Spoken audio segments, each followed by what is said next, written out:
Rosalinda. Parating na rin po si Senyor Beto. Salamat. Cosme, alam mo ba kung nasa si Berta? Hindi po, Senyor. May kailangan po ba kayo? Wala naman, nagtatanong lang ako. Kasi ilang araw ko na siyang di nakikita. Himala, Papa. Sabi nga nila, kung hindi ka pinupuntahan, ikaw na lang ang bumisita. Kung alam ko lang na ikaw ang bisita, hindi na kita pinaghintay. Akala ko kaibigan lang. Gusto mo sa sala? Hindi, dumaan lang ako para kumustahin ka. Kasi naman, parang kinalimutan mo na meron ka pang pamilya. Huwag mo po akong alalahanin. Maayos na maayos ang lagay ko dito. Kumusta naman ang buhay may asawa? Alam mo na, parang roller coaster. Minsan nasa taas, minsan nasa baba. Beto, si Abril mabait na babae yan. Dapat lang na ipinagmamalaki mo na ikaw ang mahal niya.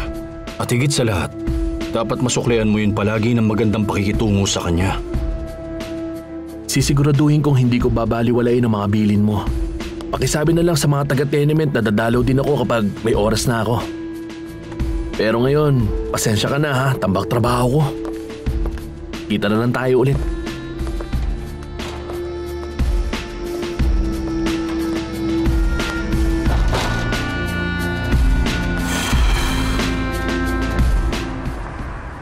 Pero kung ikaw ang host, hindi ka pwedeng umalis. Wala talaga akong gana.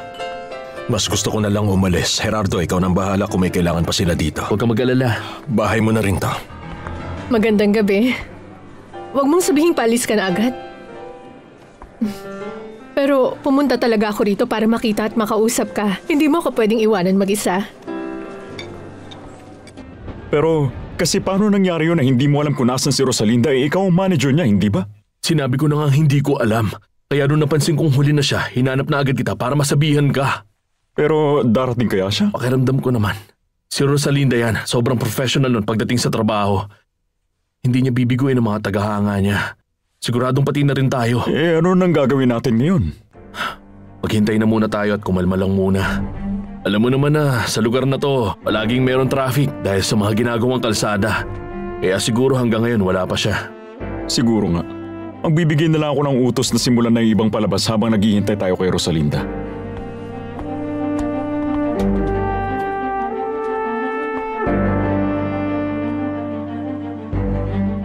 Ang sakto naman na iniwan tayo ni Gerardo at Natalia na tayong dalawa lang. Hindi mo ba napansin? Pero huwag mong kalimutang kaibigan ko si Natalia at nasabi ko na pupunta ako para makita ka. Kung tama ang pagkakaalala ko, umiiwas ka sa akin dahil kasal ako. Kasi nga, hindi ko pa alam. Dati wala namang palang bisa yung kasal yung dalawa ni Fedra.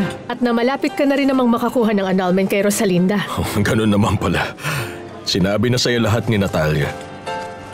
Fernando Jose, isa talaga sa mga ugali ko ang pagiging prangka. Sanay ako magsabi ng totoo ng diretsahan at walang paligoy-ligoy. Ganyan din naman ang ugali ko.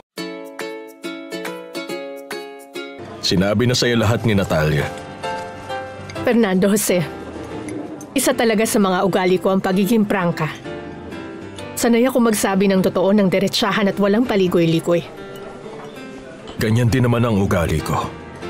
Natutunan kong mas mabuti yung ganon. Makinig ka, Fernando Jose. Isa akong moderno at palabang babae, kaya ayoko nang sayangin ang oras ko. Gusto ko lang malaman mo na, mula nung nakilala kita, nakuha mo na agad ang atensyon ko. Grabe, palaban ka nga.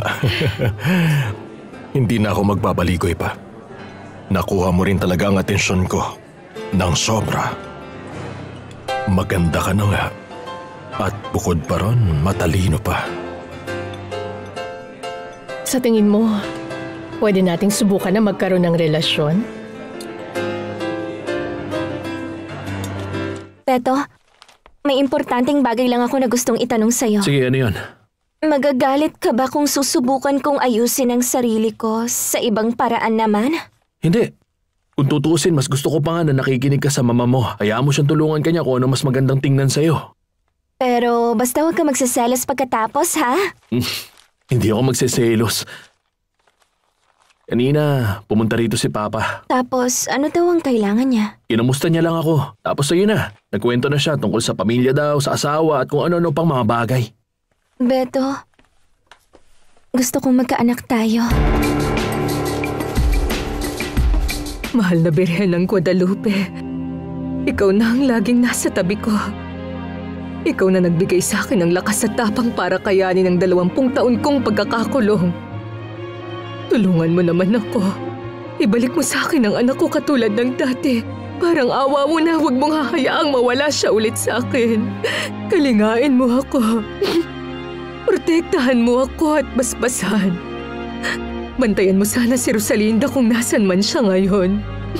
At bigyan mo siya ng pagkakataong makabalik sa akin ng ligtas at maayos. Buong puso ko itong hinihiling sa'yo.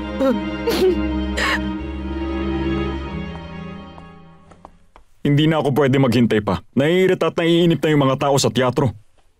Kailangan mo nang sabihin na hindi na matutuloy ang palabas ngayon dahil sa kung anong dahilan. Tapos i-refund ang bayad nila. Sinubukan ko na pero ayaw nilang tanggapin ang pera nila. Gusto talaga nila makita si Rosalinda.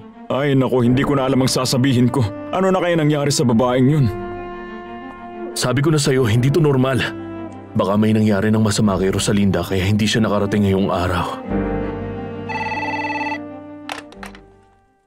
Demetrio, paano mo nagawa to sa akin? Mahal kong kapatid, gagawin ko ang lahat kung anong naaayon sa akin. Ibig mo sabihin na sa'yo si Rosalinda? Isulat mo ng maayos ang lahat ng kailangan mong ibigay para pakawalan ko na siya.